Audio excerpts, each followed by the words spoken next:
Pinoy Gising na! Ay, ang aga, alas 4:34. Mga balitang gigising sa'yo sa Pinoy Gising! Headlines.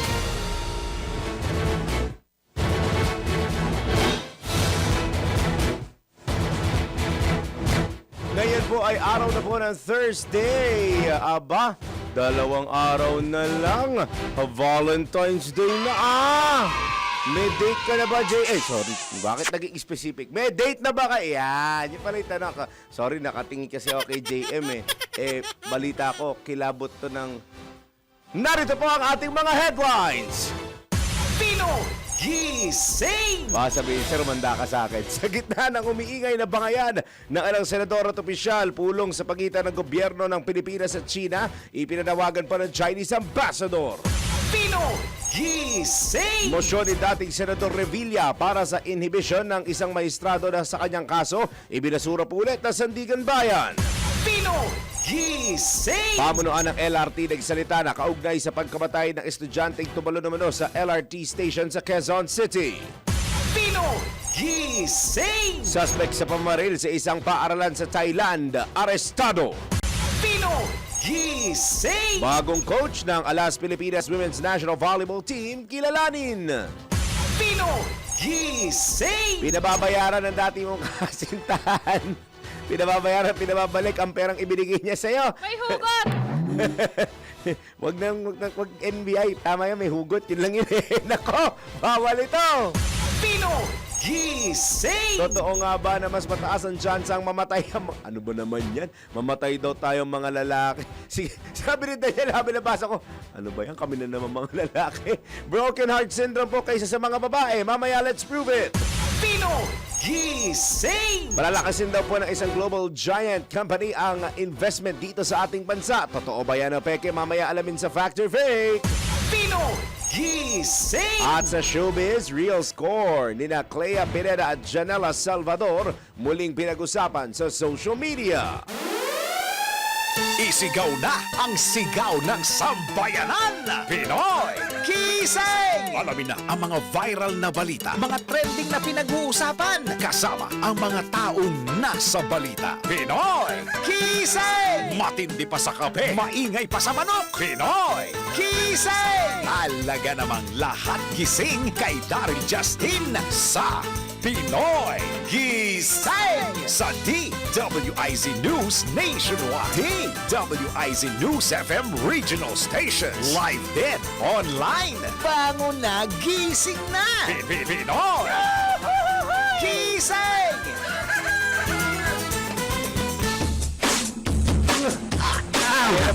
Ayan na po sila. Thursday morning na. Yung mga nagsusunod dyan, gising na ba kayo? Ready na ba kayo umindak mga Zumbaers? Yan ang sinasabi ko sa inyo. Isayaw nyo na yung budots na yan. Yari ka darin, nagbudots ka.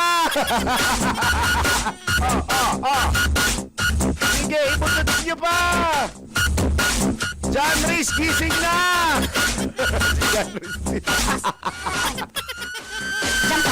Obvious naman kung ano yung magiging maiksing banter ko ngayong umaga, no? Tunog pa lang alam na ninyo, di ba? Pero ang alam ko, naghain na si dating Senador Revilla ng not guilty plea sa kasong kinakaharap niya sa Sandigan Bayan. Ito po yung pangalawang pagkakataon na dahil yung una noon doon sa PDAF scam, ito naman yun sa flood control anomaly, sa flood control scandal. Mukhang hindi pumapanik kay Senador, sa dating Senador, ang mga kahilingan niya sa Sandigan Bayan dahil parehas na nabasura yung mga motion niya. Kasi una po, yung unang nabasura is parang siya ay nagpetisyon na maibalik po siya sa CIDG, sa PNP. That was denied. Ngayon naman, yung inhibition ng isang maestrado sa kanyang kaso, ibinasura din. Ano kaya na mangyayari dito? So, noong nakaraang weekend ata yun eh. Noong naglabasan ng mga supporters niya na nagrally dyan sa may Aguinaldo Shrine sa Cavite. Hindi ko alam kung last weekend or the other weekend pa po yun. Sabi ko nga ho, let's wait and see kung ano magiging desisyon pag nagsimula na yung proceedings at nagkaroon na ng final verdict. Dahil pag nagkaroon na ng final verdict, isa lang po ibig sabihin nun, na imbestigahan na, nasuri na, narinig na ang magkabilang panig at nagkaroon na po ng, final verdict para malaman kung talaga bang may sala o hindi si dating Senador Ramon Bong Revilla. Kung ang tanong ninyo kung akong tatanungin, I will leave it up to the authorities. Dahil the authorities, for me, would know kung ano man talaga ang nangyari sa kaso ni dating Senador Ramon Bong Revilla Jr. Ay, sorry, baka mamaya makita ako. Magandang morning po, Luzon, Visayas, Mindanao, Pilipinas. Sumasa inyo na po ang inyong paboritong Bunot Habit, Este Morning Habit sa DWIC at Channel 23. Ito na po ang Pinoy Gising. Bangon na po, bangon, wakey, gising na po tayo mga kababayan. Dire-diretso po ang ating balitaan, informasyon at kwentuhan hanggang alas 6 po yan in the morning. Ako pong bala sa inyo kahit na medyo namamalat ang boses. I will take care of you hanggang 6 in the morning. Ako po si Darrell Justin. Pinoy Gising! In punto, 20 minuto na lamang po bago mag alas 5 ng morning. Dako na tayo sa nanggigising, nambubulabog, nambubulahaw, nanggugulat na detalye ng mga balita. Pinoy Gising! Hinimok ng top diplomat ng China ang Pilipinas na makipagtalakayan para makahanap ng paraan para maayos ang mga hindi pagkakaunawaan. Ito'y kasabay na rin ng pag-amin ng maaaring magdulot ng pagkasira ng long-term relationship ang pagkapanalo nina laban sa isang mas maliit na bansa. Ay kay Chinese Ambassador Jing Quan, batay sa kanyang pagninilay na pagtanto niyang bihirang magkita ang dalawang panig na dahilan ng halos pagtigil na rin ng political dialogue sa pagitan nila. Anya, kailangan ng agarang magbago ang sitwasyon nito lalo't wala namang may nais na mauwi ang issue sa labanan at paggamit ng puwersa na makakasira lamang sa mga relasyon ng dalawang bansa. Giit pa ng Chinese Ambassador, palagi isinusulong ng China ang dialogo at practical cooperation para masolusyonan ang mga tinatawag nilang ingay na nagpapakalat ng maling pahayag at paninira laban sa China. Nabatid na tinawag ng Chinese Embassy bilang political stunt ang inaprobahang resolusyon ng Senado na nagkokondena sa mga barat ng Chinese Embassy officials laban sa mga opisyal ng Pilipinas na nagsasalita hinggil sa West Philippine Sea. Pinoy Gising! Samantala ay pinauubaya na ng ilang senador sa Department of Foreign Affairs o DFA ang pagdepensa sa Senado at iba pang institusyon ng pamahalaan mula sa walang tigil na banat ng Chinese Embassy. Ayon kay Senate Committee on Foreign Relations Chairman Erwin Tulfo, maaaring ipatawag ni Foreign Affairs Secretary Maria Teresa Lazaro ang ambassador ng China dito sa bansa upang paalalahanan na maghinay-hinay sa kanilang mga batikos. Iginit naman ni Senador Kiko Pangilinan na sa DFA at sa Office of the President na ambola, kaya hinihikayat niyang magsalita ang mga ito para depensahan ang mga institusyon ng bansa. Ipinunto ng senador na tama ang resolusyon ng Senado dahil maliwanag na walang respeto ang Chinese Embassy sa mga institusyon ng ating bansa. Nauna nang sinabi ng embahada na political stunt lamang ang pag-aproba ng Senado sa resolusyon na kumukundena sa mga batikos ng Chinese Embassy at ipinunto nilang ang mga senador sa Pilipinas ay kulang sa kaalaman sa diplomasya. Pinoy Gising! Nananatiling matatag ang pangako ng Estados Unidos para sa seguridad ng Pilipinas lalo na sa gitna ng umiingay o lumalalang ingay ng China sa West Philippine Sea. Ayon po sa US Embassy, dahil mayroong shared values at commitment ang dalawang bansa para sa malaya, masagana at ligtas na Indo-Pacific region, ang problema ng Pilipinas ay problema rin ng Amerika. Paliwanag ni si Charde Affair Y. Robert Ewing ng US Embassy, nakasaad ang commitment ng Amerika sa seguridad ng bansa sa 1951 Mutual Defense Treaty at sa loob ng 75 taon, lalo pang tumatag ang alyansa ng dalawang bansa. Nabatid na sa 2025 ASEAN Ministerial Meeting sa Kuala Lumpur, muling pinagtibay ni Foreign Affairs Secretary Maria Teresa Lazaro at US Secretary of State Marco Rubio ang kanilang commitment sa regional peace, stability at freedom of navigation. Pinoy Gising! Ibinasura naman po ng Sandigan Bayan 3rd Division ang motion ni dating Senador Ramon Bong Revilla Jr. na humihiling ng inhibition ni Associate Justice Carl Miranda sa paghawak ng kanyang mga kasong malversation kaugnay ng Umanay Ghost Flood Control Project sa Pandi, Bulacan. Sa inilabas po na resolusyon, sinabi ng Anti-Graft Court na walang merito ang motion ni Revilla. Hiniling ng dating senador ang pag-inhibit ng mahistrado dahil sa pagiging magkapamilya nito at ni Attorney Bonaventura Miranda, kapatid ng hukom na nagsisilbing abogado ni dating DPWH Undersecretary Roberto Bernardo sa investigasyon ng Senado hinggil sa mga flood control projects. Gayunman, iginig ng korte na nabigo si Revilla na magpakita ng anumang kilos o ebidensya na magpapatunay ng pagkiling o kawalan ng pagiging patas ni Associate Justice Miranda sa pagdinig ng kaso. Pinoy Gising! 16 na minuto bago sumapit ang ikalima ng Morning Baron Daniel. It's that time. Tanggap muna tayo ng mga reports. DWIZ Patrol Report. 40 million eGov PH app downloads target maabot ng pamahalaan ngayong taon. Ang detalye sa Reporter Patrol 13, Gilbert Perdes. Lumubo na sa humigit kumulang 36 million downloads ang eGov PH app at target ng pamahalaan na maabot ng 40 million bago matapos ang taong kasalukuyan. Sa bagong Pilipinas ngayon, public briefing, sinabi ni DICT Undersecretary David Almirol Jr., original na target lamang nila ang 30 million downloads pagsapit ng 2028. Ngunit mas maaga pa raw itong nalampasan dahil sa mabilis na pagdami ng mga gumagamit ng government services, partikular ng kanilang platform. Ayon sa opisyal, hindi naasahan ng ahensya ang bilis ng pagtaas ng mga tumatangkilik dito dahil nga sa magandang digital platform ng gobyerno. Dagdag pa ng opisyal, inaasahan nilang posibleng pumalo pa sa 60 million users ang app pagsapit ng 2028 kung magpapatuloy ang kasalukuyang trend. Patrol 13, Gilbert Perdes para sa himpilang mga todolas DWIZ. Nagbabalita ng tama, naglilingkod ng tama. Samantala, libreng gamutan sa cancer para sa mahihirap itinutulak po ni Senadora Camille Villar. Aba, nakabalik na pala si Senadora. Ang report mula kay Patrol 19, Celly Ortega Bueno. Bilang pagunita sa World Cancer Day, isinusulong ni Senator Camille Villar ang panukalang batas na naglalayong magtatag ng 10 billion peso Cancer Medicine and Treatment Assistance Fund para sa mga mahihirap at kapuspalad na pasyente na may cancer. Ipatutupad ito ng Philippine Health Insurance Corporation o PhilHealth.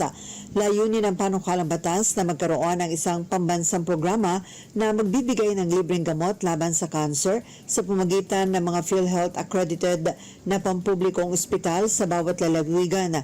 Katuwang ang Department of Health, Department of Social Welfare and Development at Department of Interior and Local Government o DILG.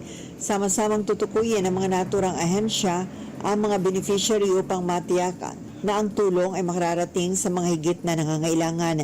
Git ni Villar, ang kanyang panukalang batas ay naglalayong masagip ang buhay. Kailangan anya maging abot kaya at accessible ang dekalidad na gamutan laban sa cancer para sa bawat Pilipino. Binigyan din ng senadora na nananatiling isa sa mga pangunahing sanhi ng pagkamatay sa bansa ang cancer at patuloy itong nagdudulot na matinding pasaning pinansyal sa mga pamilyang Pilipino. Ang isang session ng chemotherapy ay umaabot sa 100,000 pesos at walang Pilipinong dapat pagkaita ng gamutan. Sa pamamagitan ng pagtatag ng isang nakalaang cancer fund, layunin ng panukala ni Villar na isulong ang maagang pagtuklas at agarang gamutan, maiwasan ang pagkaantala ng paggamot dahil sa kulangan sa pera at patatagin ang pangako ng bansa sa universal health access.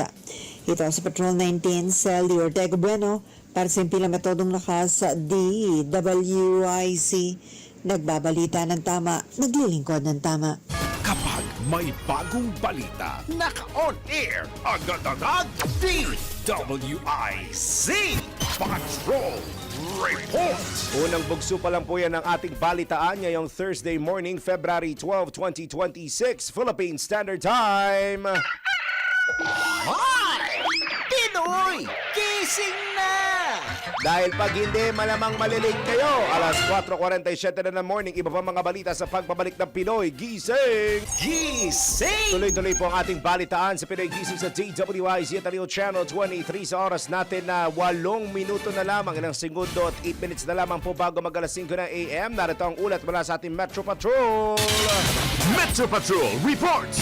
Mang kanina pa ako naririnig nito at sasabihin niya, kinulang na naman ako sa salabat. Ang inaabangan ng sambayanan, price monitor Shoring at Ulam Tips. Nag-ikot ang ating palengke queen sa Bagumbong Market, North Caloocan at Karuhatan Market dyan sa May Valenzuela. Narito na po ang ating Yusek. Mas gusto niya raw yung Undersecretary. Yan, Undersecretary Mama Beth Samson. Yusek, magandang umaga. Yes, although it's not a good morning today, narinig mo naman yung boses ng inyong ina. Ayun na nga. Hindi ko naman kayang tiisin yung ating mga nakikinig dahil alam kong umaasa sila na bigyan natin sila ng ulam You- tips at presyo kung saan sila bibili. You and Mahal na me mahal alike. ko ang mga tagapakinig natin, lalo na yung mga taga-subaybay mo, Daryl. Ayan, patuloy ang pagtaas ng bigas 40 na yung pinakamababa hanggang 70 na dati meron 32, di ba? Binabalita natin 32, 36. Wala na yun. 40 na yung pinakamababa sa dalawang palengke na pinuntahan ko na yan. Samantalang ang kasing pigi laman ay 350 pesos at ang ribs 330. Ang giniling ganun din 350 samantalang ang liempo 380 at ang manok 190 hanggang 200 kada kilo. Sa isda naman ang bangos 240 hanggang 320 depende sa laki. Ang galunggong 280 at 300. Ang sabi tong linggong to ay medyo bababa daw ang galunggong. Ang tilapia 160, alumahan, talakito at espada 300. Dalagang bukid bisugo 300 hanggang 320 samantalang ang maya-maya ulo pangsigang sa miso 200 at ang laman pampirito 260. Ang puset 350 hanggang 400 kalawang na yan. Ang hipon depende rin sa laki at may tingi 200, 350 hanggang 600. 100 piso naman yung sa isang maliit na platito. Ang sapsap 200, asuhos 320. Sa gulay mababa ang gulay.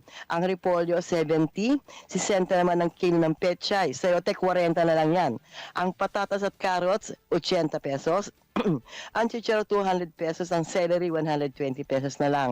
Ang red at green bell pepper 160 pesos kada kilo, samantalang ang Baguio beans 80. May spinach na rin 50 per small pack. Kamatis 60, ang sibuyas na pula at sibuyas na puti parehong 120 per kilo at ang bawang 140. Ito na inaasahan ng ating mga listeners para sa ulam tips sa Pinoy Gising. Pwede silang magkinamatisang manok na aking lulutuin, sinigang sa miso, kalderetang manok, ginisang sayote sa giniling, asadong baboy o asadong manok, tinola, sinigang, nilaga, buffalo wings, garlic or cheese or barbecue flavor, paksiw na isda, sarsyadong isda, at syempre, Huwebes ngayon, kaya pwede pa tayo magluto ng Daryl's Fried Chicken. Ayan, Daryl para sa ating ulam tips sa Pinoy Gising. Metro Patrol, Beth Sounds ng DWIZ, nagbabalita ng tama syempre. Kahit masama pakiramdam natin, mamamalengke pa rin at magbabudget pa rin tayo ng tama. Back to you, Da. Pinoy Gising! Maraming salamat, Mama Beth, at sana ay nailista yan ng ating mga viewers and ating mga giliw na taga-subaybay. Ngayon naman, ronda tayo sa probinsya. Ronda Probinsya. Legal Division ng NIA Bicol ginawaran ng pagkilala dahil sa mabilis na pagbibigay aksyong legal. Ang detalye mula kay Kuyang Melvin Machado. Sa ginanap na National Review and Planning Workshop ng National Irrigation Administration sa Peña Blanca, Cagayan, iginawad sa National Irrigation Administration Region 5 Legal Services ang recognition for prompt handling legal concern. Ayon kay NIA Bicol Regional Manager Engineer Gaudencio de Vera, isa sa mga trabaho ng Legal Division ang pag-asikaso ng mga permit, right of way at pakikipagnegosasyon. Ngunit ang pinakamalaki umanong nagawa ng naturang division ay mapatituluhan ang mga lupang dinaanan ng kanilang mga kanal o irrigation system. Karamihan kasi dito ay mga donasyon. Dahil dito, lehitimo ng pag-aari ng NIA Bicol ang naturang mga lupain. And then, ang pinakamalaki accomplishment niya talaga titling. Kasi noon nung tinayo yung mga irrigation natin, hindi naman natituluhan lahat eh. Karamihan dyan kasi donation, no? Hindi naman natituluhan. So yun ang trabaho nila. We're happy na marami na tayong natituluhan ngayon. At least protected na yung mga irrigation system natin ngayon. Yung ownership talaga sa NIA na. So yun. Ito ang Ronda Patrol, Melvin Machado para sa Impilang May Todong Lakas, DWIZ. Nagbabalita ng tama, naglilingkod ng tama. Gising! Ngayon naman sa ating NBI, naku sakto ilang araw na lang Valentine's na, kaso yung iba dyan aminado mga hiniwalayan na. Kung pinababayaran na dati mong kasintahan ang perang ibinigay niya o regalo mga perang binigay niya sa iyo, alamin ang iyong karapatan sa ating NBI. Nako, bawal ito. Alamin kung bawal o hindi. Dahil kung di mo alam to, kaso ang kakaharapin mo sa NBI. Nako, bawal ito. Pinapabayaran ng dati mong kasintahan ang perang ibinigay niya sa'yo? Nako, bawal ito. Normal lang magbigayan sa isang relasyon, regalo, efforts, o kung minsan, pinansyal. Ngunit paano kung nagkahiwalay kayo? Tapos sinisingil ng dati mong kasintahan ang perang ibinigay niya sa'yo. Nako, alam mo bang labag sa batas yan? Kung ang pera, anuman ang halaga, ay ibinigay sa'yo kahit hindi mo ito inaasahan o hindi ka humihingi at kung walang kasunduan na ito'y pautang, hindi ka maaaring pilitin ng dati mong kasintahan na bayaran ito. Hindi ka rin maaaring makulong. Ayon sa 1987 Constitution of the Philippines, walang sinuman ang maaaring makulong dahil lamang sa kanyang pagkakautang. Subalit kung mayroong usapan na ibabalik mo ang pera at kung mayroong katibayan na pinautang ka, obligasyon mo na bayaran ito. Kaugnay nito, maaaring magsampa ng civil case para masingil ang halaga ng utang. Kaya sa mga magkasintahan, huwag gawing sentro ng relasyon ang pera. Magbigay ng bukal sa puso para hindi ka masabihan ng, nako, bawal ito. Pinoy Gising! Kaya naman sa ating showbiz news, ang real score ni na Clea Pineda at Janela Salvador muling pinag-usapan sa social media. Alamin natin yan mula kay Mima Anton. Mga latest na pinag-uusapan, mga latest na pinagchichismisan. Pinoy Gising! Showbiz Spotted!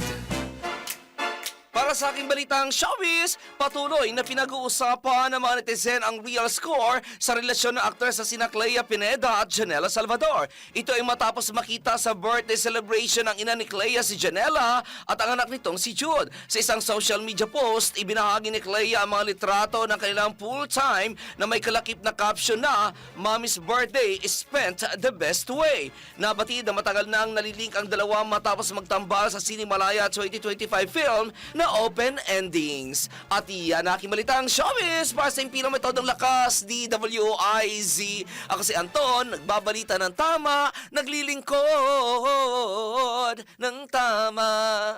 Pinoy Gising! Maraming salamat, Mima Anton, sa iyong showbiz news at maraming salamat po sa mga giliw natin taga-subaybay sa DWIZ News FM 89.3 Northern Luzon, Dagupan. Susunod na po sa inyo diyan ang programang Todo Balita, pero dito po sa atin sa Metro Mega Manila at nalalabing bahagi ng bansa, kalahating segundo na lamang, kalahating minuto na lamang bago mag-alas 5 ng AM, tuloy-tuloy na balitaan. Susunod na.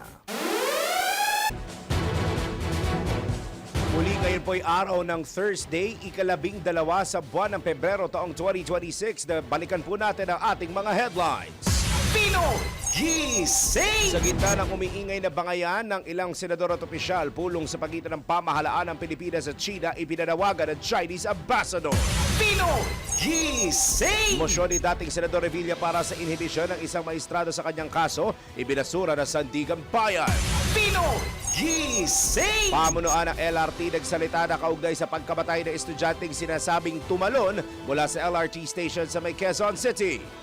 Pinoy Gising! Suspect sa pamamaril sa isang paaralan sa Thailand, arestado na ng pulisya. Pinoy Gising! Tay Bundit itinalaga bilang bagong coach ng Alas Pilipinas Women's National Volleyball Team. Pinoy Gising! Totoo nga ba na mas mataas ang tsansang mamatay ang mga lalaki sa broken heart syndrome kaysa sa mga babae? Mamaya, let's prove it. Pinoy Gising! Isang global giant company palalakasin daw ang investment sa ating bansa. Alamin mamaya kung fact or fake.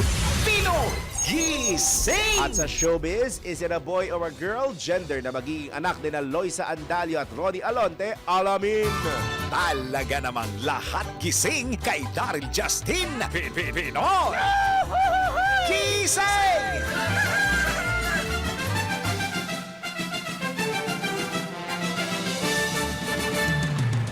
4 na minuto na po, 4 minutes na makalipas ang alas 5 na magandang Thursday morning. Yahoy! Nakuha na ulit natin ang iba pang detalye ng mga balita.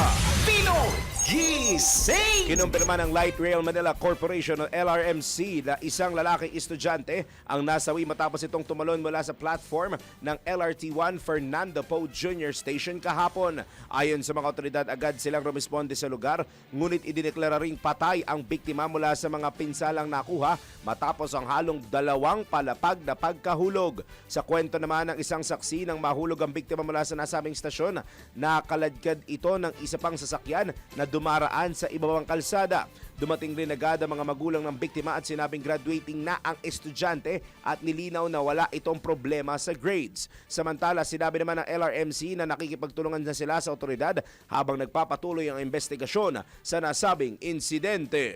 Pino gising! Idineklara na po ng Sandigan Bayan 6th Division si dating Congressman Zaldico bilang fugitive from justice kung saan nahaharap siya sa kasong non-bailable malversation kaugnay sa maanumalyang flood control projects. Ayon po sa korte, hindi siya maaaring lumahok sa anumang pagdinig at hindi rin maaaring humiling ng anumang judicial relief hanggat hindi siya kusang sumusuko. Nilinaw ng korte na may hiwalay na kasong graft at ang dating kongresista sa Sandigan Bayan 5th Division na una nang nagdeklara sa kanya bilang pugante. Iginit din ng korte na hindi maituturing na credible threats ang mga social media posts na sinasabing nagbabanta sa dating kongresista.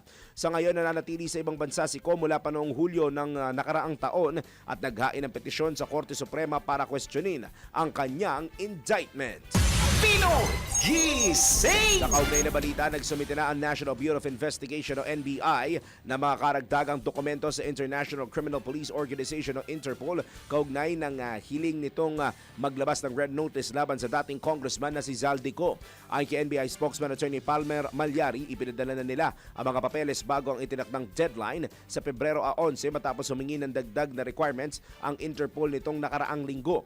Hinihintay na lamang anya nila ang magiging desisyon o disposisyon ng Interpol hinggil sa kanilang red notice request laban sa dating kongresista. Nauna nang humiling ng NBI ng red notice laban kay Ko nitong December 2025 matapos ideklara ng Sandigan Bayan bilang fugitive from justice ang dating kongresista kaugnay ng mga kasong malversation at graft sa sinasabing 289 million pesos substandard road dike project sa Nauhan Oriental, Mindoro. Pino gising! Usaping luxury cars naman po tayo kung saan naisubasta na ang Rolls-Royce Cullinan na mag-asawang kontratista sa sila Curly at Sara Diskaya. Ito ay matapos ang 3 bidding sa nasabing sasakyan. Nabili ang naturang luxury vehicle ng nag-iisang bidder na sumipot sa auction kahapon na Igorot Stone Kingdom Incorporated sa presyong 29.026 million pesos mula sa alok o floor price na 29.025 million pesos. Samantala, wala namang bid na natanggap sa unang 6 na Diskaya cars, kabilang ang Lincoln Navigator na 8.6 million pesos ang alok at Cadillac Escalade na 8.27 million pesos po ang halaga. Gayon din ang Bentley Bentayga na ibinabana sa mahigit 11 million pesos ang alok, ngunit wala pa rin pong nagbibid sa nasabing sasakyan. 3 ang nagparehistro sa bidding, kabilang na ang television host na si Kuya Willie Revillame, ngunit iisang grupo lamang ang dumating para lumahok sa subasta. Pino gising! Sa iba pa natin mga balita sa oras na ito, duda ang isang political analyst kung uusad sa Kongreso ang impeachment complaint laban po kay Vice President Sara Duterte. Ipiniliwanag ni Dr. Froilan Calilo ng UST Department of Political Science na iba ang komposisyon ng Kamara o ng komposisyon po nito ngayon kumpara sa nakaraang Kongreso o yung 19th Congress. Iba na rin anya ang leader ng mababang kapulungan kaya't hindi inaasahang magiging masidhi o kasing lakas ng suporta noong 19th Congress ang matatanggap na impeachment laban po kay VP Sara ngayong taon. Medyo 50-50, no? Hindi kagaya nung 19 Congress na talagang very solid, no? Yung naging pag-backup dito ng ating mga congressmen. Well, for several reasons. Number one, iba yung composition ngayon ng ating Kongreso. Kita naman natin, nagkaroon ng pagbabago sa leadership. Yung kasing dating speaker really has all the intents to run for 2028 and he really would want to use the impeachment as a mechanism to derail, no? The Vice President from filing or, her candidacy for 2028. Pangalawa, nakikita natin yung mga incentives, no, to actually support and vote for the impeachment na meron last year na maaring hindi na present ngayon, because of a sinasabi nga nila a better scrutinized budget. Naniniwala si Kalilong na malaki rin ang naging epekto ng resulta ng eleksyon noong nakaraang taon sa magiging posisyon ng mga kasalukuyang kongresista hinggil sa reklamo laban po sa pangalawang Pangulo. Nakita ng mga congressmen natin yung firepower ni VP Sara nung nakarang eleksyon, yung mga sinuportahan niya, karamihan inanalo, at yung mga sinuportahan ng Pangulo, may mga nalaglag. No? So they might be thinking of their political capital and their political future as well, especially for 2028, when some of them may be re-electionists, definitely. No? And maaring unpopular move if they're going to impeach the VP because kumaga parang malalaman kung sino ba talaga yung mga pumirma laban sa ikalawang Pangulo. Samantala, kumbinsido naman si Dr. Kalilong na napaghandaan ng mga taga-suporta ng administrasyon ng mga impeachment complaint laban kay Pangulong Ferdinand Marcos Jr. kung kaya inaasahan ng mababasura ito. When we file impeachment complaints, we need to look at the veracity and the validity of the complaints first and foremost before the political color behind it. And I think ito yung hindi nakita, at hindi talaga binigyan ng pagkakataon. So, I think it's something that was carefully orchestrated also by the supporters of the president. Kaya nga itong ang pagbasura dun sa impeachment complaint laban sa kanya is something that we really expected. Yan po ang tinig ng political analyst na si Dr. Froilan Kalilong sa panayam ng DWIZ. Pino Gising! Inabulaanan naman po ng Malacanang ang alegasyon na nawawala na umano ng interes si Pangulong Ferdinand Marcos Jr. na panagutin ang mga sangkot sa manaumalyang flood control projects dahil nakatuon na raw ito sa ekonomiya. Ayon kay Palace Press Officer Undersecretary Claire Castro, patuloy po na minomonitor ng Pangulo ang mga investigasyon at hindi nito tinitignan ang laban kontra korupsyon o tinitigilan ng laban kontra korupsyon. Dagdag pa ni Undersecretary Castro, sabay na inaasikaso ng Pangulo ang pagpapanagot sa mga may sala at ang pagpapasigla ng ekonomiya upang matiyak na nalilinis ng pamahalaan habang napapabuti ang kabuhayan ng mga Pilipino. Pino Gising! Sa iba pa natin mga tampok na balita sa oras na ito, ipinag-utos ni Public Works Secretary Vince Dizon ang mahigpit na pagpapatupad ng no obstruction policy sa buong kahabaan ng Maharlika Highway mula Apari hanggang Mindanao. Kasunod ito ng mga ulat na ginagawang paradahan ang ilang bahagi ng highway sa Samar. Ayon kay Secretary Dizon, nakikipag-ugnayan na siya sa Department of Transportation at Department of the Interior and Local Government, DOTR at DILG para sa istriktong enforcement lalo na't inaasahan ang dagsa ng mga pahiyahero ngayong darating na mahal na araw. Pinatitiyak din anya sa lahat ng DPWH regional offices na tapos na ang lahat ng reblocking at road repairs bago matapos ang Marso kung saan kailangan completely passable at walang ginagawang kalsada sa mismong panahon ng bakasyon. Binigyang diin ni Secretary Dizon na tututukan din nila ang pagsasaayos sa mga drainage system sa Maharlika Highway para tuldukan ang problema sa pagbabaha. Pino Gising! Inaasahan na raw po ng Malacanang ang pagbaba naman ng posisyon ng bansa sa pinakahuling Corruption Perceptions Index kung saan bumaba sa ika-120th place ang Pilipinas mula sa dating 114. Lamang po yan halos sa buong 182 nations po ang pinag-uusapan natin dito sa Corruption Perceptions Index.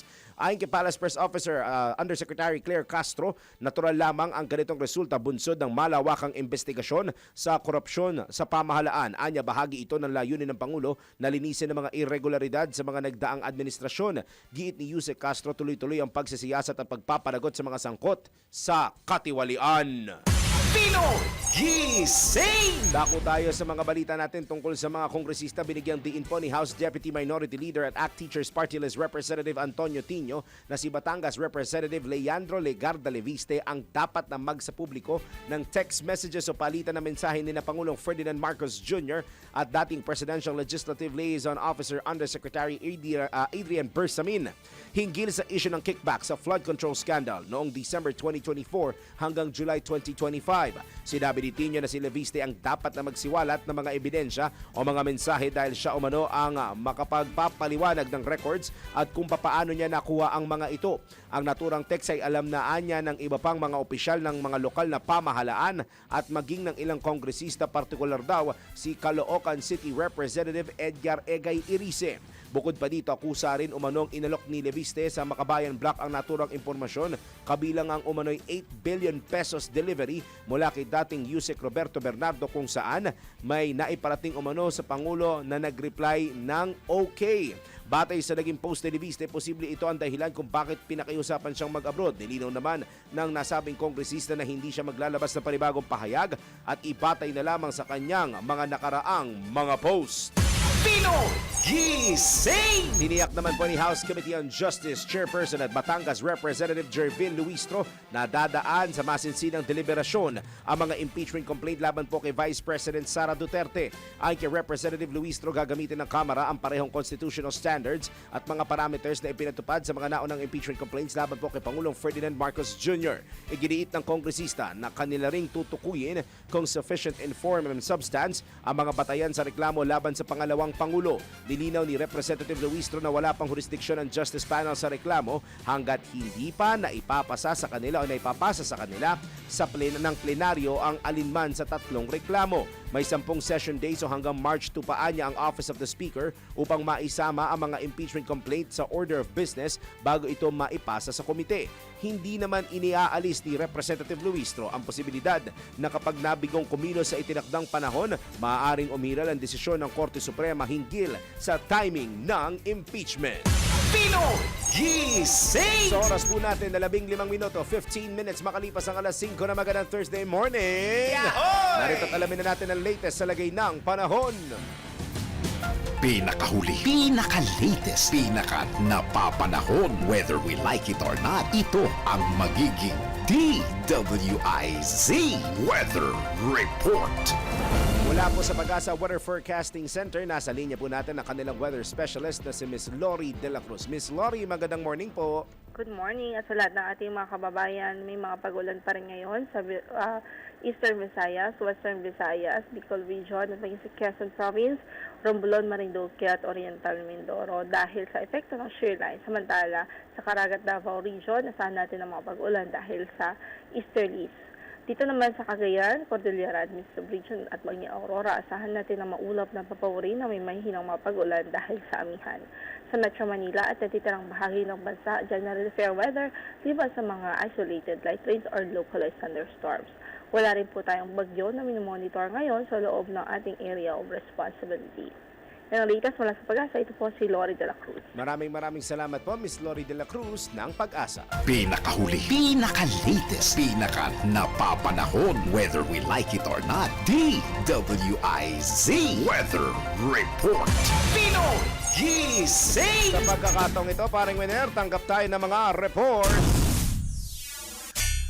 PNP-ACG pinalalakas ang AI at Digital Forensics Control online love scams. Ang detalye mula kay Patrol 13, Gilbert Perdes. Pinalalakas ng PNP-ACG o yung Anti-Cybercrime Group ang kanilang kakayahan laban sa dumaraming online scams, lalo na ang love scams na gumagamit ng artificial intelligence at deepfake technology. Itong sinabi ni PNP-ACG spokesperson Police Lieutenant Wallen May Arancilio sa Bagong Pilipinas ngayon, ilang araw bago ang Valentine's Day. Ayon kay Arancilio, gumagamit ang ahensya ng Advanced Digital Forensic Tools upang mas mabilis na matukoy ang mga larawan, video at audio na kumakalat online na sinasabing peke o minanipula. Hindi naman anya tinukoy o hindi naman matukoy ngayon ng opisyal ang eksaktong mga kagamitan, ay tiniyak din naman niyang moderno ang teknolohiyang ginagamit nila sa kanilang mga investigasyon. Samantala, nilinaw ng ahensya o ng ACG na ang love scam at iba pang online na panloloko ay walang pinipiling panahon.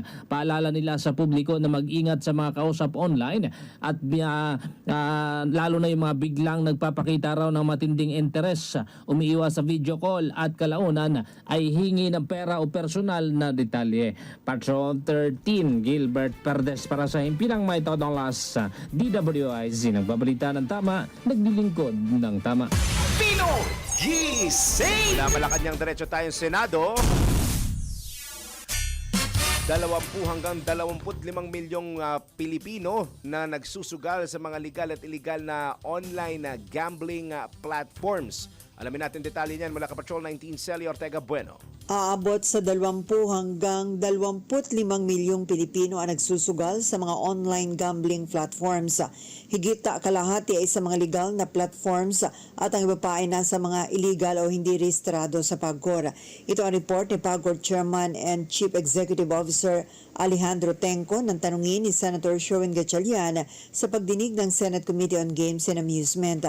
Sinabi ni Gatchalian na nakakabahala na kalahati ng adult population ng bansa ay nagsusugal batay sa PAGCOR record na 32.11 million ang mga Pinoy na electronic gaming players hanggang noong July 15, 2025. Mula yun sa naitala na 8.2 million noong 2024. Pero paglilinaw ni Tenco, ganun kataas ang bilang dahil may online gamblers na palipat-lipat ng gambling sites. Sa pag-aaral anya, average na 4,700 ang isinusugal ng bawat Pinoy na online gamblers. Ayon kay Gatchalian, dapat iyakin ng PAGCOR na napatutupad ng mga e-gambling platforms ang mga programa sa pagsawata sa addiction at ipasara ang mga legal na platforms na hindi sumusunod sa mga regulasyon. Ginit naman ni Senator Erwin Tulfo na chairman ng Senate Committee on Games and Amusement, dapat na maging masigasig laban sa illegal na platform dahil unfair sa mga legal na nagbabayad ng buwis. Tiniyak naman ni Tenco na mahigpit ang PAGCOR at sa katunayan, nakasingil sila noong nakaraang taon ng 600 million pesos na multa mula sa mga violators na e-gambling platforms. Ito ang Super Patrol 19, Sally Ortega Bueno para sa impilang metodong lakas sa DWIC. Nagbabalita ng tama, naglilingkod ng tama. Pino Gising! Balik po tayong Malacanang. Pamahalaan nagbabala sa publiko laban sa mga peking government sites. Nagbabalik si Patrol 13, Gilbert Perdes. Nagbabala ang pamahalaan laban sa pagdami ng peking eGov.ph websites at phishing links na ginagamit daw ng mga scammer upang makuha ang personal na impormasyon ng mga user. Sa Bagong Pilipinas Ngayon public briefing, sinabi ni DICT Undersecretary David Almirol Jr. na hindi kayang pikein ng mga manduloko ang mismong mobile app at ginagaya din anyang itsura ng official website upang makapanloko. Dahil dito ipinapayuhan ng publiko na huwag mag-click ng mga link mula sa mga text o email at sa halip ay direktang mag-download ng eGov.ph app mula sa Apple App Store o yung Google Play Store. Anya, karaniwang modus ng mga scammer ang pagpapadala ng mga mensahe na may link na hihingi ng email, password at iba pang sensitibong detalye. Kaya upang labanan daw ito, inilunsad ang eGov Report feature kung saan maaari magsumite ng report at ebidensya ng scam na direktang ipapadala naman sa Cybercrime Investigation and Coordinating Center o yung CICC. Patrol 13, Gilbert Perdes para sa himpilang may totong las sa DWIC. Nagbabalita ng tama, naglilingkod ng tama. Kapag may bagong balita, naka-on air, agad-agad, DWIC Patrol Report! Sa pagpapatuloy na iba pa natin mga balita, naglabas ng bagong arrest warrant ang San Pablo Regional Trial Court sa Laguna laban sa wanted businessman na si Charlie Atong Ang at 5 iba pa. Inisyu ang naturang warrant ni San Pablo RTC Branch 29 Judge Luvina Roque para sa kasong kidnapping with serious illegal detention kaugnay ng kaso ng mga nawawalang sabungero. Maliban kay Ang, kabilang din sa mga inisyuhan ng warrant na may non-bailable criminal charges sina Ryan J. Orapa, Alfredo Uy Andes, Philip Almedilla, Joey Encarnacion at Aaron Ezra Cabillan. Pino Gising! Mariing kinastigo naman ng mga senador ang law enforcement agencies dahil sa pagkakabigo nitong ipahinto ang namamayagpag pa ring live online sabong kahit ipinahinto na ito ni Pangulong Ferdinand Marcos Jr. noong taong 2022. Sa pagdinig ng Senate Committee on Games and Amusement, ipinakita ni Senator Raffy Tulfo ang real-time na online sabong sa isang website na pwedeng tayaan. Dahil dito kwestiyon ng mga senador kung bakit hindi na ipahihinto ang illegal e-sabong sa kabila ng malaking anti-cybercrime at intelligence funds ng law enforcement agencies. Iginit ni Senator Raffy Tulfo na mukhang hindi mapahinto ang online sabong dahil malalaking tao at politiko ang nagpapatakbo. Ang kinakaya lang anya ng mga law enforcers ay ang pipitsuging, nagpapatupad at nagsasakla. Ayon po o sagot ng PNP, NBI at Cybercrime Investigation and Coordinating Center o CICC, nag-iimbestiga sila at nagpapa-takedown ngunit walang naibigay na pangalan ng operators ng hingan ni Senator Raffy. Nangako naman si CICC Executive Director Aboy Paraiso na sisikapin nilang maipa-takedown ang nakitang live isabong. Pinoy Gising! Naman sa ating Factor Fake, isa pong global giant company palalakasin daw ang investment sa ating bansa. Alamin natin kung totoo o hindi sa Fact or Fake. Sa kabila ng mga isyong patuloy na kinakaharap ng bansa, kahit na alam nating may korupsyong nangyayari, kahit minsan ay kulang ang ebidensyang nagdadala ng hustisya, ramdam ng taong bayan ang epekto nito. Pero sa gitna ng lahat ng ito, may tanong, mayroon pa bang dayuhang kumpanya na handang magtiwala, mag-invest at tumaya sa kinabukasan ng Pilipinas? Mayroon daw global giant na mag-i-invest sa bansa. Alamin natin kung fact or fake. Alamin mo na kung tama o mali, kung totoo o hindi. Bawalang peke. DWIZ, fact or fake.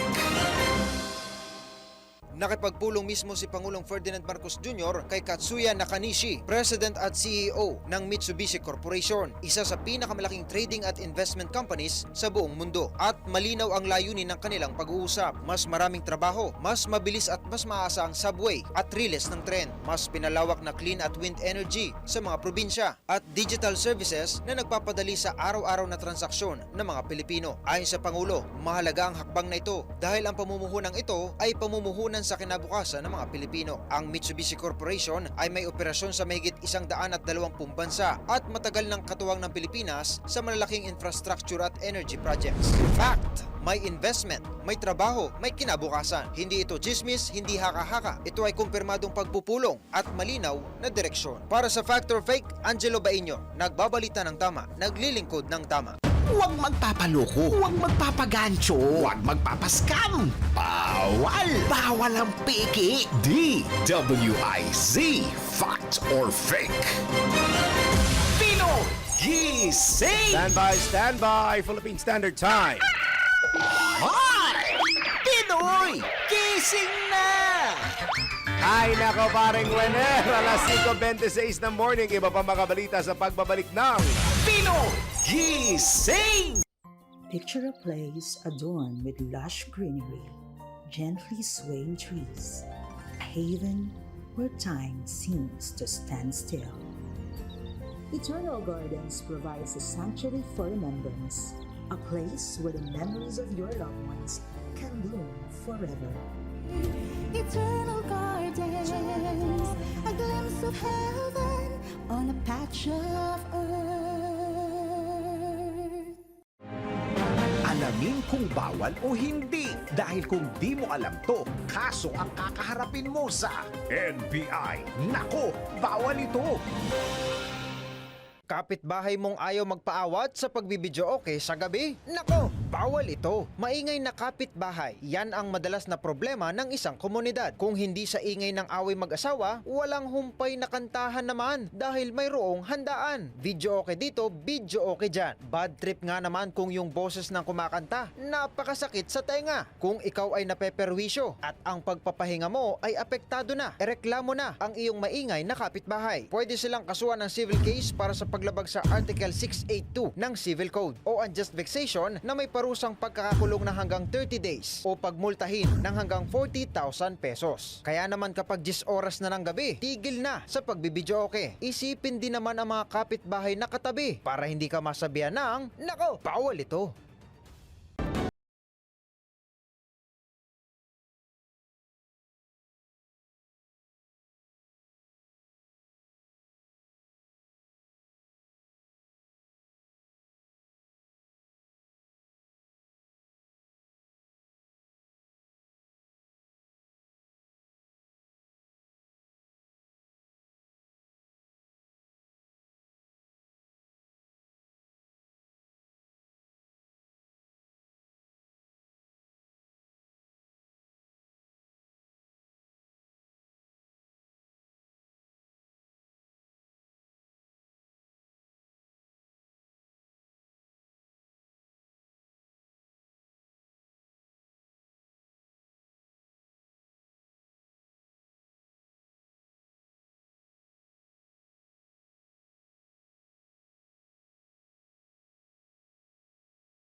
Talaga namang lahat gising kay Daryl Justin Pinoy Gising!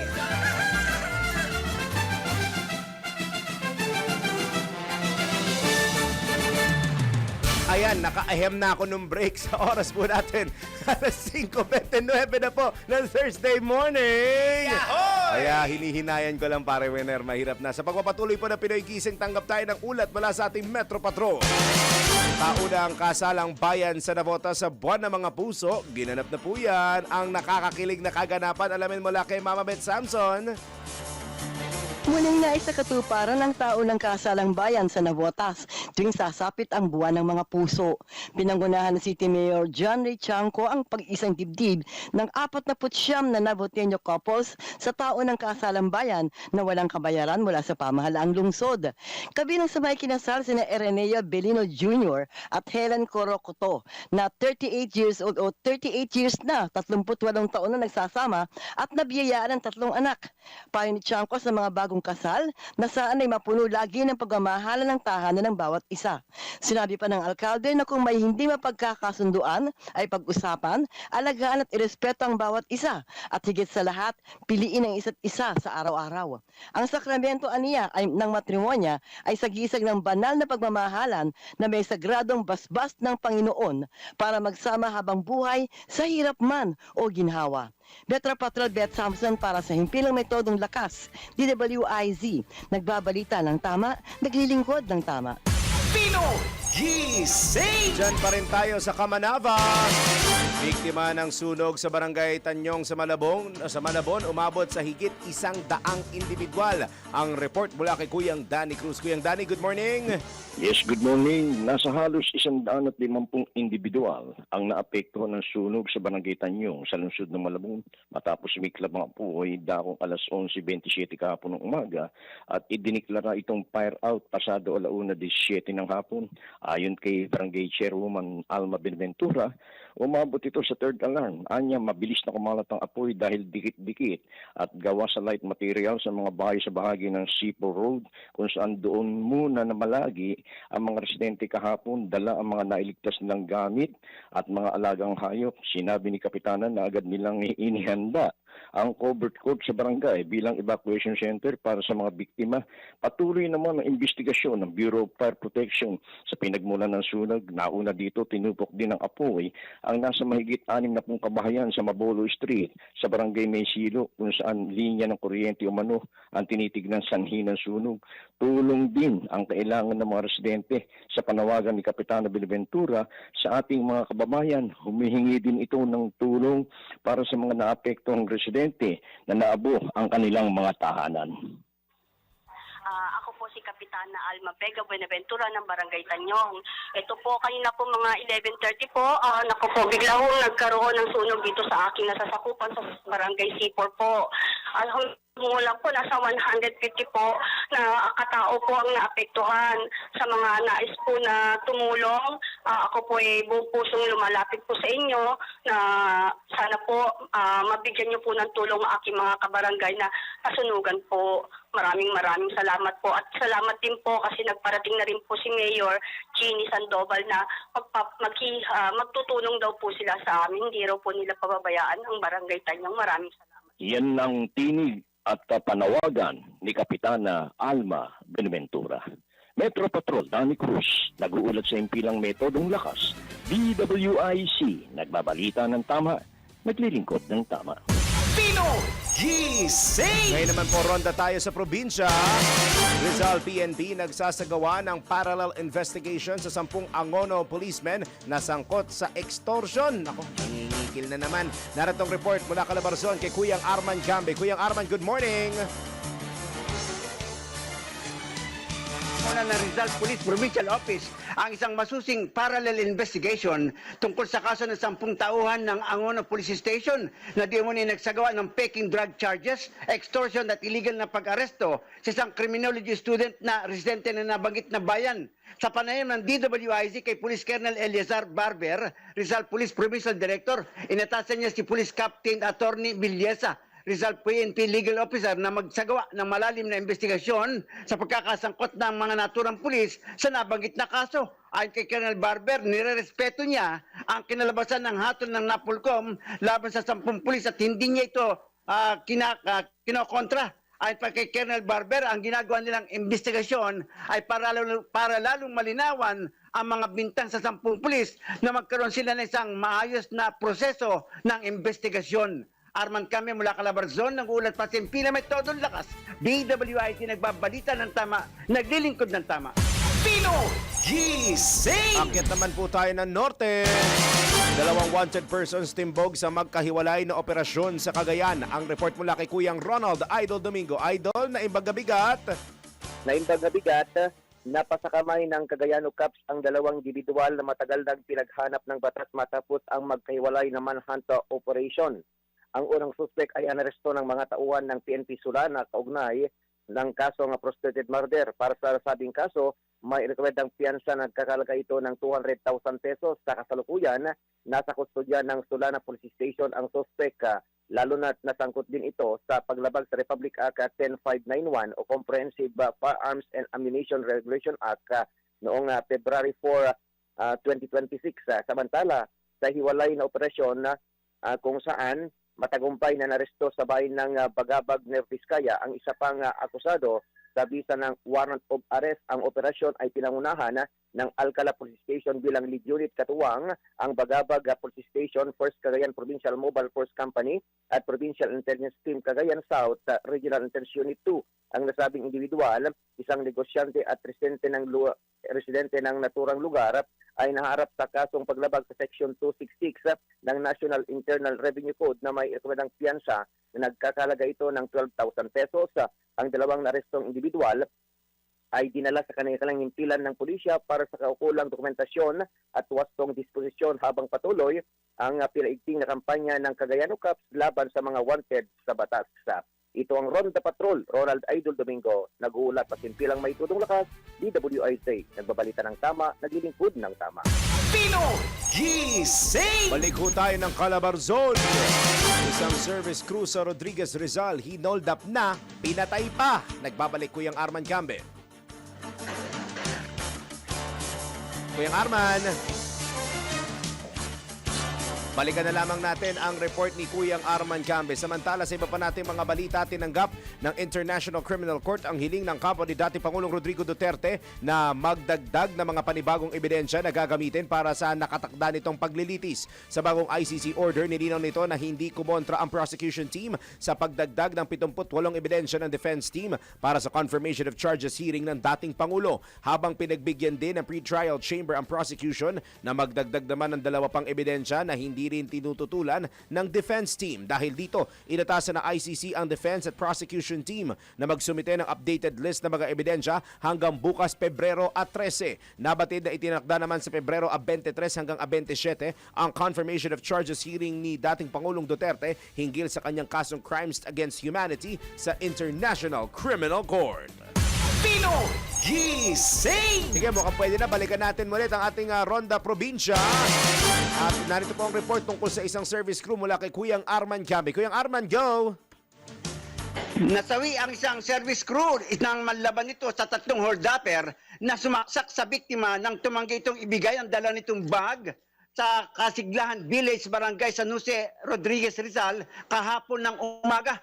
Kinilala ang biktima na si alias Justin, 30 taong gulang at residente ng Commonwealth, Quezon City. Sa investigasyon, naglalakad umano ang biktima at kaibigan nito para pumunta sa isa nilang customer ng nasabing lugar nang harangin ng 3 suspect at pilit hinihingi ang bag ng biktima. Nang manlaban at tumanggi ang binata na ibigay ang bag, dito na siya pinagsasaksak ng 3 holdupper. Matapos ang insidente, mabilis na tumakas ang 3 suspect at siya ngayon pinaghahanap ng Rodriguez Police Station. Arman Cambe mula Calabarzon, nag-uulat pa Simpila, may todo lakas. DWIT nagbabalita ng tama, naglilingkod ng tama. Pino Gising! Balik ulit tayo ng norte. 3 arestado sa search warrant operation sa Gonzaga, Cagayan. Nagbabalik Kuyang Ronald Idol Domingo. Matagumpay na naisagawa ng pinagsamang perso ng Gonzaga Police Station katuwang ang 4th Maneuver Force Platoon, 2nd Line Provincial Mobile Force Company ang isang search warrant operation kontra illegal na droga at paglabag sa Republic Act 10591 o Comprehensive Firearms and Ammunition Regulation Act of 2013 sa bayan ng Gonzaga, Cagayan. Bunga ng operasyon, 3 individual na pawang magkakapamilya ang naaresto matapos makumpiskahan ng dalang illegal na droga at iba't ibang uri ng armas. Nang ipatupad ang search warrant and seizure order na inisyu ng korte sa tahanan ng mga suspect, isang 30 anyos na lalaking walang trabaho, ang kanyang 41 anyos na live-in partner na isang housewife at ang kanilang 18 years old na anak na pawang presidente ng nasabing bayan. Ang operasyon ay pinangunahan ng Gonzaga Police Station alinsunod sa Republic Act 9165 o Comprehensive Dangerous Drugs Act of 2002 at Republic Act 10591 at may kaukulang koordinasyon sa Philippine Drug Enforcement Agency o PDEA. Sa isagawang maayos at mapayapang paghalugog na kumpiska ng mga operatiba ang iba't ibang ebidensya kabilang ang isang bukas na heat-sealed transparent plastic sachet na naglalaman ng ilang shabu, isang wallet sa pouch na may lamang 50 pesos, isang rolled aluminum foil at lighter, isang cylinder ng caliber 38 revolver at 3 bala nito, isang granada na nakalagay sa isang tube mask sa isang caliber 38 revolver na may 5 bala na nasa loob ng isang sling bag at isang frame ng caliber 38 revolver. Isinagawa ang inventaryo, pagmamarka at dokumentasyon ng mga nakumpiskang ebidensya sa mismong lugar ng operasyon sa presensya ng mga suspek, mga opisyal ng barangay at kinatawan ng media alinsunod sa kinakdang legal na proseso. Sa kasalukuyan, nasa kustodya na ng Gonzaga Police Station ang mga suspek at ang mga nasamsam na ebidensya para sa kaukulang dokumentasyon at pagain ng mga kasong paglabag sa Republic Act 9165 at Republic Act 10591. Ito ang Ronda Patrol, Ronald Idol Domingo, nagulat sa simpilang may tunong lakas, DWIZ, nagbabalita ng tama, naglilingkod ng tama. Pino Gising! Ngayon naman tayo sa Central Luzon. Mga nagreklamo at biktima ng naudlot na Santo Niño Housing Project sa Magalang, Pampanga, pinayuhang magsampa ng demanda sa DSUD. Ang detalye mula kay Kuyang Johnny Gole. Kuyang Johnny, good morning.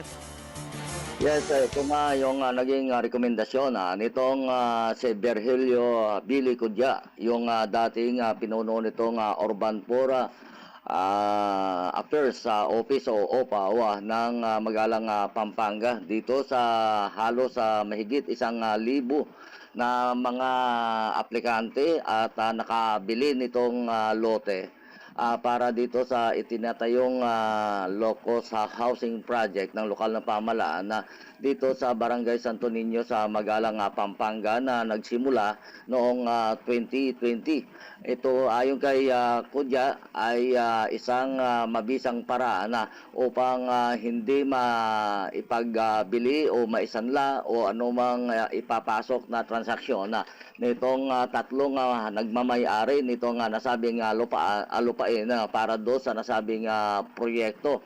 Ayon kay Kudya, sa pagharap niya dito sa Sangguniang Bayan na Committee on Land Use Committee ay pinayuhan niya itong mga nasabing claimants na nakapaghulog na ng pera at ayon dito sa report ay nakakolekta na itong nasabing may-ari ng lupain ng partial payment na umaabot sa 3 milyong piso ay idemanda na nila sa Department of Social o itong Housing Settlement and Urban Development o DSUD, itong nasabing may-ari ng lupain na nagbago yung isip nito kaya hindi natuloy yung proyekto.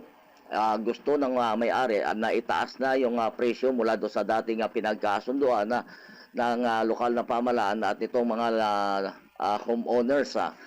Ayon pa kay Kudya na meron siyang mga hawak na mga dokumento at audit report na magpapatunay na nakakuha na nga ng advance payment itong nasabing may-ari o 3 may-ari ng lupain na siyang pagtatayuan sana ng proyekto at maging do sa mga naglakad ng mga dokumento para doon sa mga aplikante at mga nakabili na nga ng lupain sa nasabing proyekto sa Magalang, Pampanga. So yan ang update. buhat dito sa gitnang Luzon. Ito si Johnny Goles, Central Luzon Patrol. Nagulat si Kiramito Dulakas, ni EWIC, nagbabalita ng tama, naglilingkod ng tama.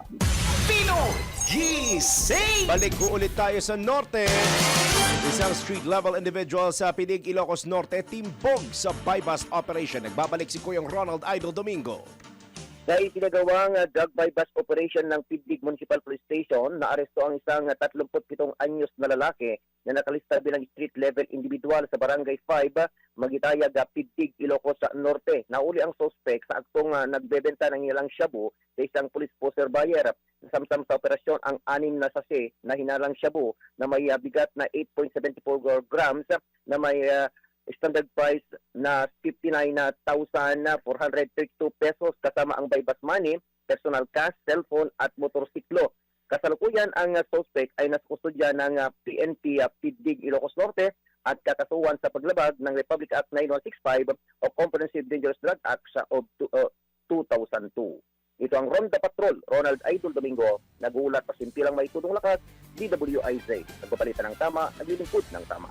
Pinoy Gising! O, standby muna at aahem ako ulit ng matindi. Philippine Standard Time. Hi! Pinoy Gising na! Baka malay pa po kayo, alas 5:45. Impunto po yan, ha? Iba pa mga report sa pagbabalik ng Pinoy Gising! That Time Check. Walang yumayaman sa pagiging empleyado lang. Dapat lahat tayo nagninegosyo. Timing! Narito ang isang programang magbibigay ng tamang gabay sa pagnenegosyo. Pakinggan at panoorin ang mga ekspertong magiging guest dito. Isang show para sa negosyo. DWIZ Negosyo! Kasama sina Lito Gagni at Jerry Orbina. Pakinggan ng live sa DWIZ. Panoorin ng live sa Aliw 23. At i-follow sa lahat ng digital channels ng DWIZ, Facebook, YouTube, at DWIZ News App. Huwag munang magplano, huwag munang sasabak, huwag munang papasok sa negosyo nang hindi napapanood ang show na Negosyo. 5 p.m. Pauwi ka na ba o papasok pa lang? Siya na ang opisyal na makakasama mo on the road. Si Bong Nebriha sa Biyahe IZ.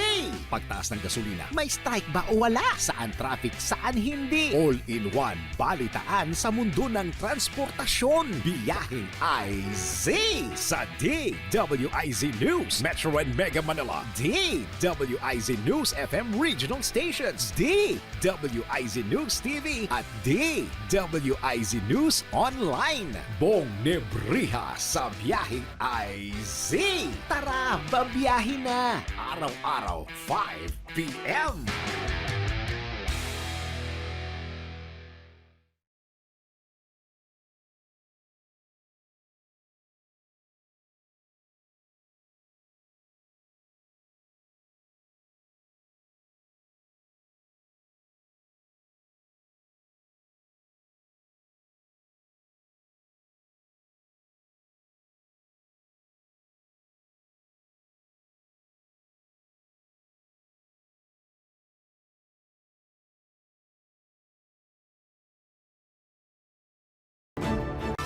Talaga namang lahat gising kay Daryl Justin Pinoy Gising!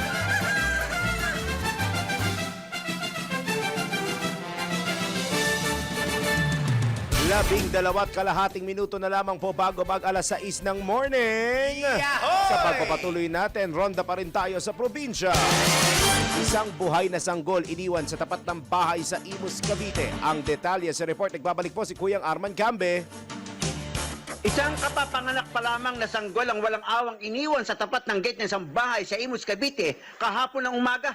Ayon sa ulat ng mga pulis, nahagip sa kopya ng CCTV sa lugar ang isang nakabisikletang lalaki dakong ikatlo ng madaling araw na iniwan sa sanggol na nakabalot sa kulay violet na lampin at nakalagay sa eco bag. Nadiskubre ang sanggol na makarinig ang mga residente sa lugar sa malakas na iyak ng isang bata. Nang puntahan nila ang pinagmulan ng iyak, dito na tumambad ang sanggol na hawak pa ang isang maliit na bote na may lamang gatas, agad na dinala ang naturang sangkol sa health center at agad naman binihisan ng mga health worker sa naturang lugar. Arman Cambe mula Calabarzon, nag-uulat pa Pila may todong lakas. DWIT nagbabalita ng tama, naglilingkod ng tama. Pino Gising! Samantala, akyat ulit tayo ng norte. Isang lalaki sa lungsod ng Batak arestado sa anti-illegal drug buy-bust operation. Nagbabalik si Kuyang Ronald Idol Domingo. Sa isinagawang buy-bust operation ng Provincial Police Drug Enforcement Unit, na aresto ang isang 43 anyos na lalaki na residente sa Barangay 29, San Pedro sa lungsod ng Batak. Nahuli ang suspect sa aktong pagbebenta ng hilalang shabu sa isang police pusher buyer. Nasamsam sa operasyon ang 8 sachet ng hilalang shabu kasama ang mga drug paraphernalia at buy-bust money. Nasa kustodya na ngayon ng pulisya ang suspect pa sa kaukulang kaso.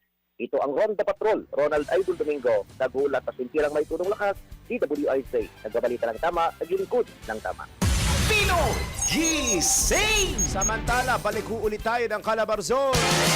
Isang panadero sa Laguna natalo ng 1 milyong piso sa sugal na scatter. Ha? Hindi pa ba nasusugpo itong scatter na ito? Kuyang Arman Cambe sa detalye. Isang 56 anyos na panadero ang nagmamayari ng isang bakery sa Laguna. Ang napag-alaman na natalo ng halos 1 milyong piso sa online sugal na scatter. Sa salaysay ni Jimbo, may asawa at residente ng ika-4 na distrito ng Laguna, nagsimula siyang maglaro ng noong 2023 kung saan tumama sa uni niyang taya siya ng 15,000 piso. Ang taya ay nasundan pa ng maraming beses kung saan nagkaroon siya ng mas maraming panalo kaysa sa talo hanggang sa umabot na nanalo siya ng halagang 75,000 piso. Doon na nagsimula ang kanyang pagkakalulong sa sugal kung saan inaabot umano siya ng magdamag hanggang sa nalaman na lang niya na naisanlanan niya lahat ng kanyang appliances sa bahay. Sa ngayon, bumabawi ang naturang player sa kanyang sinimulang negosyo para bumangon sa itinayo niyang bakery. Arman Cambia mula Calabarzon, nag-uulat pa Pila may todong lakas. DWIC nagbabalita ng tama, naglilingkod ng tama.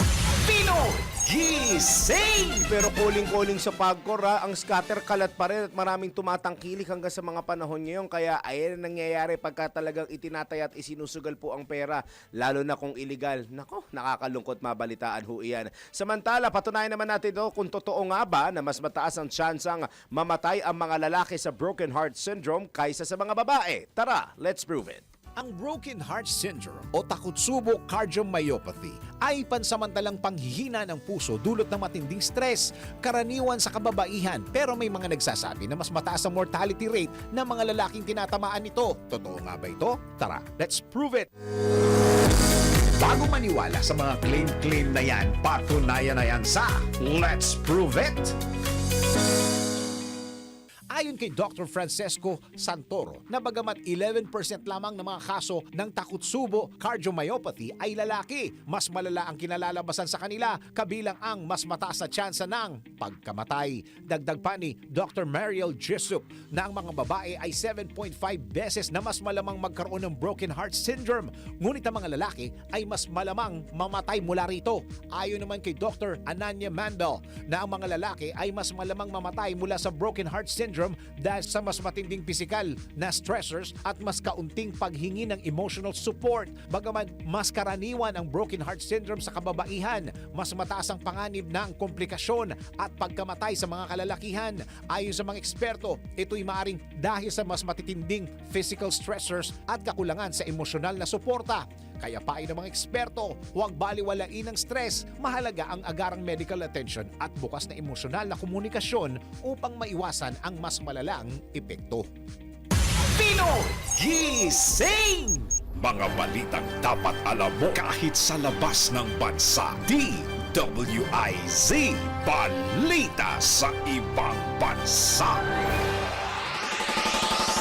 Arestado ang 18 anyos na suspect sa pamamaril sa isang paaralan sa Thailand na ikinasugat ng 2 katao. Ayon sa Thailand Public Health Ministry, kabilang sa mga sugatan ang prinsipal ng paaralan na isinugod sa ospital. Nabaril din ang isang babaeng estudyante habang ang isa naman ay tumalon mula sa building ng dahil sa panic. Ilang estudyante ang natrap sa paaralan dahil pinalibutan ito ng mga pulis kung saan sumuko rin ang suspect matapos ang 2 oras. Pinoy Gising! Sa mundo ng palakasan, ang latest malalaman sa DWIZ Sports News. Opisyal na pong itinalaga si Coach Ty Bundit bilang bagong head coach ng Alas Pilipinas Women's National Volleyball Team batay sa anunsyo ng Philippine National Volleyball Federation o PNVF. Kilala si Bundit sa kanyang matagumpay na coaching career sa collegiate at club volleyball. Pinangunahan niya ang Ateneo Lady Eagles sa 2 University Athletic Association of the Philippines o UAAP Championships at naghatid din ng maraming titulo sa Creamline sa Premier Volleyball League o PVL. Bilang head coach, pangungunahan ni Bundit ang Alas Pilipinas Women's Team na binubuo ng mga manlalaro na sina Gia de Guzman, Alisa Solomon, Bella Belen, Ea Laure, Angel Canino, Ami Provido, Dela Palomata at Justin Hazareno. Pinoy Gising!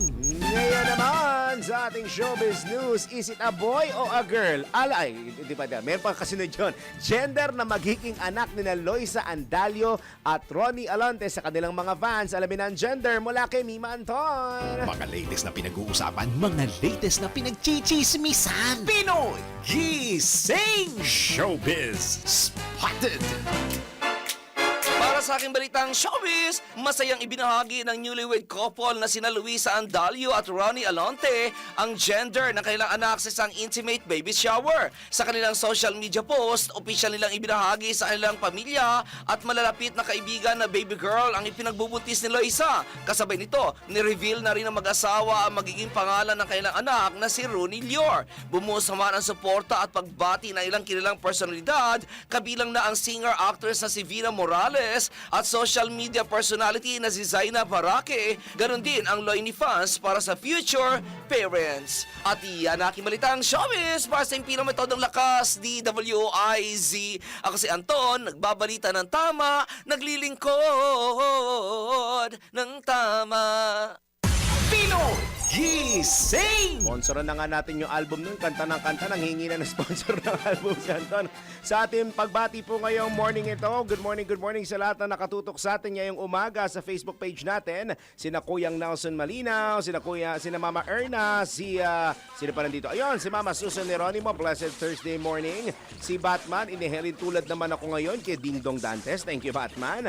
Kay Tristan Wyatt Gulay, kay Mama Elizabeth Kamaing from Marikina, kay Andy Lana Velasco, napapasayaw ako.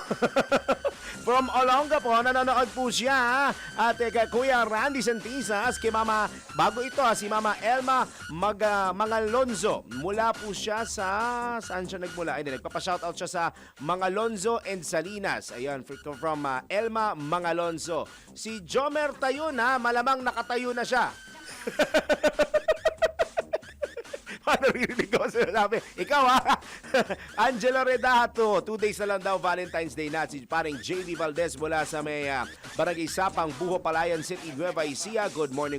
At sa lahat ng patuloy na nakikinig, nanonood, sumusuporta at pinagtsatsagaan ang inyong lingkod at ang ating programa. Maraming salamat po at naway hindi kayo manawa. Lalo na at ang anchor ninyo hindi magaling sumayaw pero puro budot sa naririnig.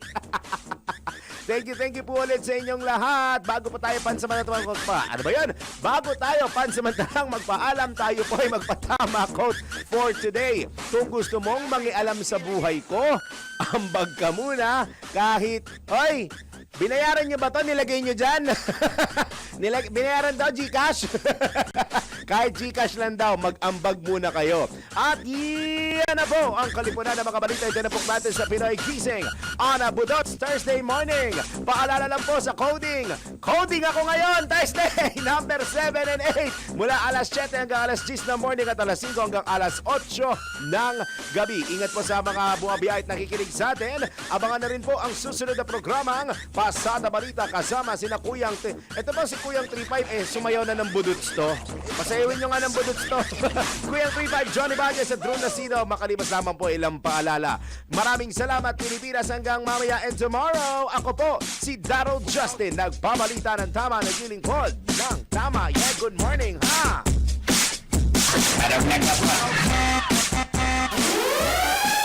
Isigaw na ang sigaw ng sambayanan. Pinoy Kising! Alamin na ang mga viral na balita, mga trending na pinag-uusapan, kasama ang mga taong nasa balita. Pinoy Kising! Matindi pa sa kape, maingay pa sa manok. Pinoy Kising! Talaga namang lahat gising kay Daryl Justin sa Pinoy Gising sa DWIZ News Nationwide, DWIZ News FM Regional Stations, live din online. Bangon na, gising na! Pinoy Gising! Gising alas 4:30 ng umaga, Lunes hanggang Biyernes. On air, online, on ground. Tama ang balita, tama ang paglilingkod. Saan mang bahagi ng bayan, saan mang panig ng mundo, pinaglilingkuran ang Pilipino. Ito ang News Authority ng Aliw Broadcasting Corporation. Inaabot ang bawat isa